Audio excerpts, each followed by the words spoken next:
নমস্কাৰ বন্ধুসকল, এতিয়া সময় হৈছে নিশা 12:15 আৰু এই সময়খিনিত আমি এটা নতুন প্ৰজেক্টৰ কাম চিন্তা কৰি আছোঁ আৰু তাৰে এটা ৰূপ দিবলৈ চেষ্টা কৰি থকা গৈছে আৰু এই গোটেই কামখিনি এটা 3D ষ্টাইলত কামখিনি কৰি আছে মোৰ ভাইটি সৌৰভে। আৰু অকণমান দেখাওঁ আপোনালোকক, চাওক আমি ফাৰ্ম এখন কেনেকৈ বনাব পাৰি, কি কথা, একদম ধুনীয়াকৈ ষ্টিলংটো ভাল লাগিছে। এই আমাৰ ভাইটি সৌৰভে কৰি আছে। হেল্ল', কিমান সময় লাগিছে আমাৰ এইখিনি কাম কৰোঁতে? এইখিনি কাম কৰোঁতে কালি আধা টোপনি গ'লোঁ। কালি আধাতে গ'লোঁ টোপনি। এতিয়া এয়া প্ৰায় হৈছেগৈ আমাৰ ফাউণ্ডেশ্যনৰ কামখিনি। প্ৰায় উঠিলে আৰু ওপৰত ট্ৰাছৰ কামখিনি বাকী আছেগৈ। আমি ওপৰত টিং লগাম নে খেৰ লগাম? আমি টিং লগাম, ওপৰত টিং লগাম।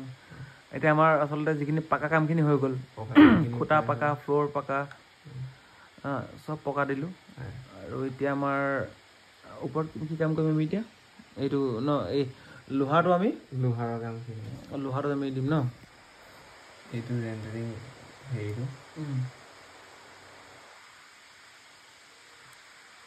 তাকে আহিছে। কালাৰ কৰিবলৈ বাকী আছে।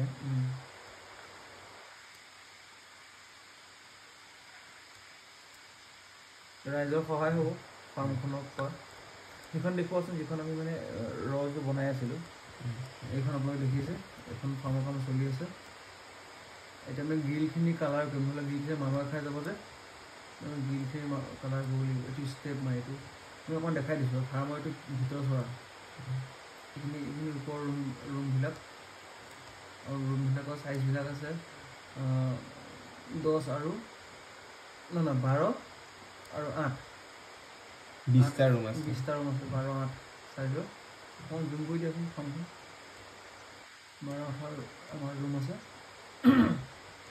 আপোনালোকে চাওক, এনেকুৱা থ্ৰিড ড্ৰয়িং লাগিলে যোগাযোগ কৰিব। এতিয়া আপোনালোকৰ কামখিনি কৰিবলৈ বহুত ইজি হৈ যাব। খালি ভাইটিক বুজাই দিলে হৈছে কেনেকৈ লাগে কি কথা। মিনিমাম কিবা এটা চাৰ্জেছ ল'ব, তাৰকাৰণে আপুনি পাই যাব গোটেইখিনি ছিষ্টেম। দেখিছে খুব ধুনীয়া। অচাই থাকক, ৰং মাৰিবলৈ বাকী আছে, কাৰণ ৰংখিনি মাৰিলে নহ'লে বৰষুণ পেলাই মানুহে খাব হা। চাই লওক। আচলতে আমি ৰাতি এতিয়া ঘৰত ৰং মাৰিছোঁ। ঘৰ মোৰ যি নতুন আহিব লগা ফাৰ্মৰ প্লেনিংটো কৰি আছোঁ। এই ঘৰৰ ফাৰ্মখনত ৰং মাৰি থকা গৈছে এতিয়া। দেখিছে কিমান স্পীডত কাম হয়। ইয়াত কোনো ধৰণৰ আপোনাৰ ৰদ কিনিব নালাগে, বালি কিনিব নালাগে। ডাইৰেক্ট আপুনি কম্পিউটাৰ বনাই গ'লে দেখিছে কিমান স্পীডত ৰং কৰি আছে। স্পীড ৰং চুই দিয়াৰ ৰং হৈ গ'ল। ইয়াত ৰং কিনিবই দৰকাৰ নাই, আমাৰ ব্ৰাছ মাৰোঁতেও দৰকাৰ নাই। দেখিছে আমি সম্পূৰ্ণ প্লেনটো দেখাই আছোঁ, আপোনালোকে এবাৰ চাব। আমাৰ ফাৰ্মখনৰ কামখিনি হ'লগৈ। আমি ওপৰত একো লগোৱা নাই। আমাৰ গাহৰি আনিছোঁ, দেখিছা। আমি গাহৰি বহালোঁ এই থ্ৰিডিত। ডিজাইনটো দেখাই দিছোঁ, ধুনীয়াকৈ দেখাই দিয়া। এইটো এক্সপৰ্ট কৰিলে এনেকুৱা হ'ব আৰু এইটো ষ্টিলৰ, দেখি ভাল লাগক বুলি। এইটো বুজি ইয়াতে বুজাই দিয়া, এখন অলপ ডাঙৰ কৰি দিয়াচোন পিকচাৰটো। গাহৰি ৰাখিছোঁ। আমাৰ ড্ৰেইনটো দেখাই দিয়া, ড্ৰেইনটো কেনেকৈ বনাইছোঁ কোনফালে দেখাই দিয়াচোন। ড্ৰেইনেজটো যোনফালে আমাৰ লেতেৰাখিনি যাব। ফুটাবোৰ কৰি দিয়া নাই, ফুটাবোৰ নিজে কৰি ল'ব পিছত।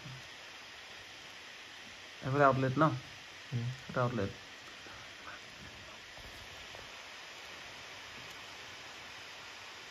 ফুটাবিলাক এইফালৰ পৰা হ'ব। তাত হ'ব। আমি ভেটি দিছোঁ 3 ফুট ওখ। তাৰপিছত আপোনালোকে দেখিছে যে এই জেগাখিনি হৈছে আমাৰ 1 ফুট, আৰু গ্ৰিলটো আছে আমাৰ 2 ফুট। টোটেল আমাৰ ফ্ল'ৰৰ পৰা ওপৰলৈ আছে 3 ফুট, আৰু ৰুমৰ বহল আছে 8 ফুট, দীঘল আছে 12 ফুট। 12 ফুট আছে নহয়। এইটো মেইন লুকটো একে ভাল লাগিব, লুকটো ন। এইটো যিহেতুকে হেৰি হৈ আছে, কাম চলিহে আছে। দেখাই দিয়াচোন ভালকৈ। এতিয়া দেখাই দিয়াচোন। এইটো কাটি দিয়াচোন, চাইডত থকাটো। এইখন চাৰ্টখন টাইলছৰ এখন কাটি দিয়া।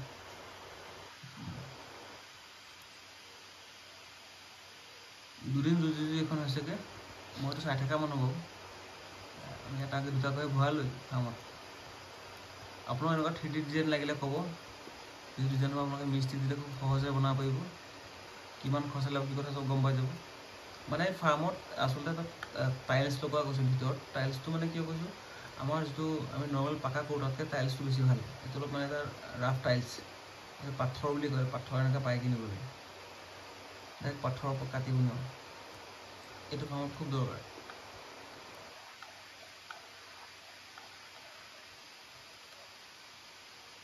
ওপৰটো চবেই নিজৰ হিচাপত বনাই ল'ব পাৰিব কাৰোবাক কোনোবাই চুলীয়া বনাব পাৰিব কোনোবাই দুচুলীয়া বনাব পাৰিব মানে মুধচ দি আপোনালোকে যদি চাই আছে কেনেকুৱা পৰা জনাব নাপাৰিব লগতে যদি আপোনালোকে এনেকুৱা লাগে ডিজাইন এইটো গাহৰি খাচী গাহৰি চাওক এইটো খাচী গাহৰি বিহুত কাটিম এইটো গাহৰিটো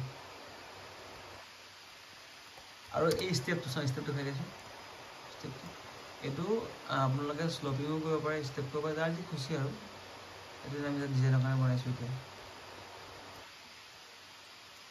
আপোনালোকে ফাৰ্ম বনোৱাৰ আগত এনেকুৱা ডিজাইন এটা লৈ ল'ব খুব সুবিধা হ'ব মানে কামখিনি ধুনীয়া বনাইছে এইটো ডিজাইনটো আপোনাক মই নাম্বাৰ দি দিম ভাইটিৰ লগত কথা পাতি ল'ব নিজৰ ঘৰত চব ডিজাইন কৰা নাই ঘৰ চব যাৰ যি লাগে ডিজাইন কৰি ল'ব এনেকুৱা 3D ডিজাইন মানে এনেকুৱা চিষ্টেমত কামখিনি কৰিলে খুব ধুনীয়া হয় আমাৰ দৰ্জাখন দেখাই দিছোঁ ফাৰ্মৰ দৰ্জাকেইখন ফাৰ্মৰ দৰ্জা খোলেনে দৰ্জাখন খুলিব নোৱাৰি এতিয়া আমি লক কৰি দিছোঁ গাহৰিলৈ যাব লক কৰি থোৱা আছে গাহৰিলৈ যাব ন খুলিব পাৰি সিহঁতক খুলি দেখাই আছোঁ এইটো খোল খাব এনেকৈ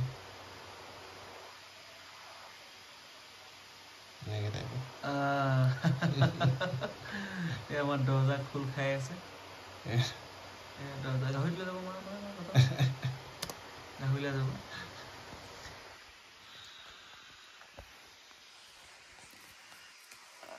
বহুত ৰাতি হ'ল মানে 1:30 বাজিল মোক খুব টোপনি ধৰিছে বাকী কামখিনি আমি কাইলৈ কৰিম মানে সম্পূৰ্ণ হ'লে অকণমান দেখুৱাম আৰু এইখন আমি ৰিয়েলিষ্টিক লুক দিবৰ কাৰণে চেষ্টা কৰিম মানে কম্পিউটাৰ ভিতৰত নহয় ইয়াৰ পৰা উলিয়াই এটা ভাল জেগাত মানে পথাৰত চেষ্টা এটা কৰিম আপোনালোকে ভাইটিৰ লগত যোগাযোগ কৰিব তোমাৰ নাম্বাৰটো মই দি দিম যোগাযোগ কৰিব আপোনালোকে ধুনীয়া এটা মানে হেৰি পাব কি কয় সুবিধা পাই যাব এইটো বহুত ধুনীয়া বস্তু আৰু হেৰি কি কয় মানে যি হওক অকল ফাৰ্ম বুলি নহয় আপোনালোকে যিকোনো বস্তু আপোনালোকৰ নিজৰ ডিজাইনৰ কাৰণে থাকিলে যোগাযোগ কৰি ল'ব তেখেতৰ লগত তেখেতে মোক আপোনাক হেল্প কৰি দিব এটা মিনিমাম চাৰ্জেছ দিব লাগিব কাৰণ যথেষ্টখিনি কষ্ট হয় আমাৰ 2 ৰাতি গ'ল কালি আজিয়ে আৰু কাইলৈ আমি টিং মাৰিম ওপৰত কেঁচি বাটাম লগাম থেংক ইউ যদি ভাল লাগিছে আমাৰ ডিজাইনটো আপোনালোকে লাইক কমেণ্ট ছাবস্ক্ৰাইব কৰি দিব আৰু লগতে ফেচবুকত চাই আছে যদি ফ'ল' কৰি দিব যদিহে আপোনালোকে চাই আছে ইউটিউবত তেতিয়াহ'লে আপোনালোকে ছাবস্ক্ৰাইব কৰি দিব লগতে শ্বেয়াৰ কৰি দিব যাতে এই বস্তুটো কাৰোবাৰ যাতে কামত আহক খুব টোপনি ধৰিছে আজিলৈ আমি বিদায় লৈছোঁ ধন্যবাদ